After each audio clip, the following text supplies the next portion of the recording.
இது சிஎஸ்கே டீமுக்கு காப்பிரைட் கொடுத்துட்டாங்களா? அதுவும் நம்ம எஸ்ஆர்எச்சா என்ன ஏதுன்னு டீட்டெயிலா பார்த்துடலாம் வாங்க. ஒரு 10 நாளைக்கு முன்னாடி நம்ம ஜெர்சி ரிவீல் பண்றதுக்காக ஜெயிலர் பிஜிஎம்மும் கூலி பிஜிஎம்மும் போட்டு ஒரு தரமான வீடியோவா எடுத்து அப்லோட் பண்ணியிருந்தானுங்க. சும்மா பட்டாசா இருந்ததுடா, பட்டாசா இருந்தது. ஆனா எவன் கண்டுபட்டுச்சோ தெரியல, கண்ணெல்லாம் படலா.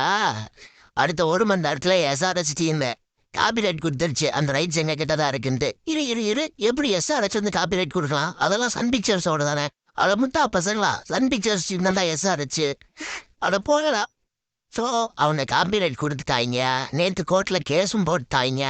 எங்களோட ரைட்ஸ் இல்லாமல் எங்களோட பாட்டெல்லாம் போடக்கூடாதுன்ட்டு.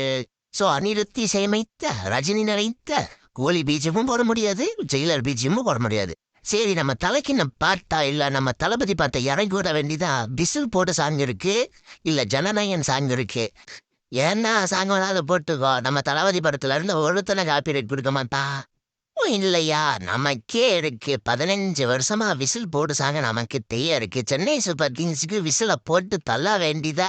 இந்த சாங்கை விட ஆளா நம்ம தலைக்கு நம்ம சிஎஸ்கேக்கெல்லாம் எலிவேஷன் சாங்கு வேணும். அந்த சாங்கு போதும் சும்மா பத்தாசா இருக்கும்டா, பத்தாசா இருக்கும். சரி, இவ்வளோ வருஷமா காப்பிரைட் கொடுக்காத எஸ்ஆர்எஸ் டீம் இப்போ மட்டும் ஏன் காப்பிரைட் கொடுக்குது அப்படின்னு கேட்பீங்க. ஏன்னா அதை பத்தி பேசினா பொலிட்டிக்கலா போயிடும். வேணாம் போ, அதை விட்டுருங்க. அவன் என்ன வேணாலும் பண்ணட்டும். எப்பவும் சொல்றேன், 2026 2 பேத்துக்கு தான் போட்டியே. ஒன்னு சிஎஸ்கே, இன்னொன்னு எம்ஐ. இந்த சும்மா அல்லு சில்லு டீம் ஆர்சிபி இப்ப சும்மா வந்துட்டு நாங்களும் களத்துக்கு வரலாமா, நாங்களும் பந்தயத்துக்கு வரலாமான்னு வர எஸ்ஆர்எச். இவனுங்களும் ஃபர்ஸ்ட் முடிச்சு விடணும், முடிச்சு ஓட விடணும். பம்ப பாய்ட்டா. நெக்ஸ்ட் வீடியோல அவங்க சந்திக்கிற வரை உங்க அவ்வளவுதான் முடிஞ்சு. ஒன்னெல்லாம் ஸ்கிப் பண்ணிட்டு போயிருங்க.